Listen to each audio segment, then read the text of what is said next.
दोस्तों ओपनर्स में सो दोस्तों कैसे हो दोस्तों। आज का तो वॉचिंग अच्छी रहोगे दोस्तों। आज चाइना सर्किट का जो आप टीवी का जो चाइना सर्किट का बोर्ड देख रहे हो, इस बोर्ड का बहुत ही अनकॉमन ही फॉल्ट है। ठीक है, बहुत ही अनकॉमन ही फॉल्ट है। और आप लोग जो अम, जानकारी मिलेगा, जो नए टेक्नीशियन होंगे वो लोगों को तो बहुत मुश्किल होता है बहुत प्रॉब्लम का सॉल्यूशन करने में। तो मैं आज आप लोगों को पूरा क्लियरली बताऊंगा कि आप कैसे इस प्रॉब्लम को सही कर पाओगे।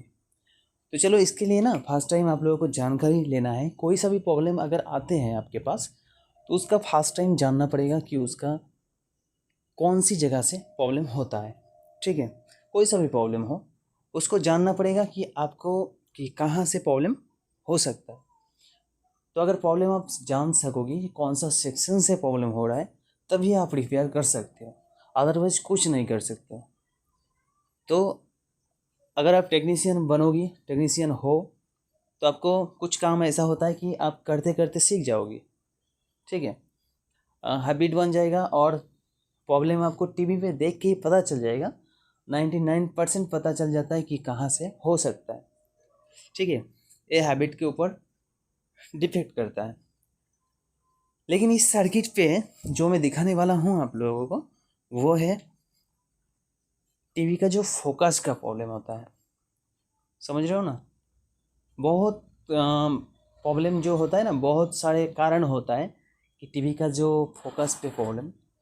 ठीक है, आप कह नहीं सकते हो कि एक ही कंपोनेंट्स, एक ही पार्ट्स की वजह से ऐसा होता है, लेकिन दो तीन पार्ट्स के लिए बस मैं यही कहना चाहता हूँ कि अगर आप लोग काम करते हो तो फर्स्ट टाइम जो वोल्टेज, यानी टीवी का कुछ भी प्रॉब्लम हो रहा है ना, उसके लिए आपको जानना पड़ेगा वोल्टेज।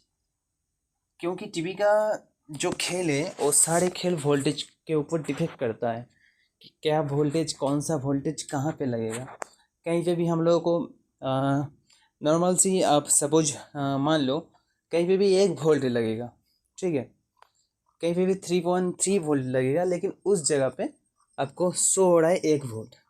लेकिन आप कुछ नहीं कर सकते हो अगर नहीं जानोगी तो। आपको पता नहीं है कि यहाँ पे 3.3 वोल्ट होता है, लेकिन आप देख रहे हो कि 1 वोल्टेज है। तो आप कैसे इसको सही कर पाओगे?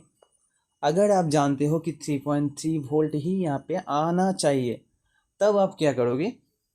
तब आप देखोगे कि हाँ 1 वोल्टेज आ रहा है, तब आप जाके वहाँ पे 3.3 वोल्ट को रेडी करोगे कि कोई सा भी रेजिस्टेंस हो, कोई कंडेंसर हो, कहीं पे भी वोल्टेज को जो दबा रहा है ना, उसको आप सही कर सकते हो।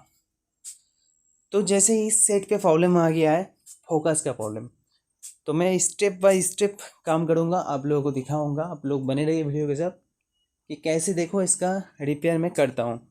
बस मैं फर्स्ट टाइम बोल देता हूँ आप लोगों को कि मैं सर्किट पे लगा के भी नहीं दिखाऊंगा, बस सपोज आप लोगों को बताने के लिए ही ये वीडियो बनाया। कि फोकस का कभी भी अगर प्रॉब्लम होता है ना, तो फोकस के लिए बस आपको एक ही जगह से प्रॉब्लम फेस करना पड़ता है। 99% फेस करना पड़ता है इसी जगह से, फोकस का प्रॉब्लम। तो देखो मैं इसको खोल रहा हूँ और खोल के इसी जगह पे दूसरा पार्ट्स लगाएंगे। ओके,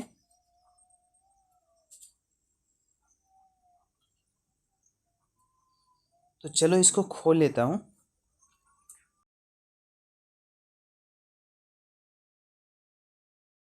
तो दोस्तों इसको खोल लिया, यानी बेस को खोल लिया हम लोग।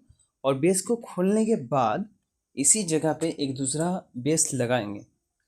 क्योंकि मैं फर्स्ट टाइम ही बोला कि अगर कुछ प्रॉब्लम होता है, तो प्रॉब्लम होता है ज़्यादातर 90% में वो बेस का प्रॉब्लम से ही फोकस का प्रॉब्लम। फोकस का मतलब समझ रहे हो? फोकस का प्रॉब्लम आपका टीवी आधा घंटा बाद या फिर 1 घंटा बाद क्लियरली पिक्चर देता है। शुरुआत में कुछ नहीं दिखाई देता है, धीरे धीरे दिखाई देता है पिक्चर। ऐसी प्रॉब्लम में इसको ठीक किया जाता है, बेस को बदला जाता है। और बेस से भी होता है। और पिक्चर ट्यूब का जो गान है ना, उस गान पे एक देखो कि प्लास्टिक का कवर होता है। उस कवर को थोड़ा ब्लेड दे के चारों साइड खोलना पड़ता है। खोल के ना वहाँ पे कुछ आयरन जम जाता है, मॉइस्चर जम जाता है, तो उसको क्लीन करना पड़ता है। उसको कोई कोई सा भी ब्रश से भी कर सकते हो।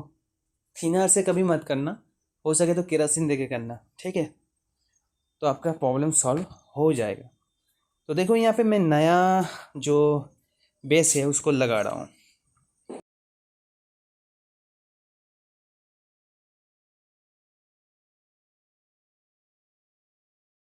देख पा रहे हो दोस्तों, इसका जो बेस है उसको मैं लगा दिया। और आप लोग मैं पिक्चर जो मैं अभी नहीं लगाऊँ, बस आप लोगों को दिखाने के लिए मैं एक काम किया। तो आप लोग घर बैठे ही ऐसे काम करो। तो मिलते हैं अगले वीडियो के साथ, तब तक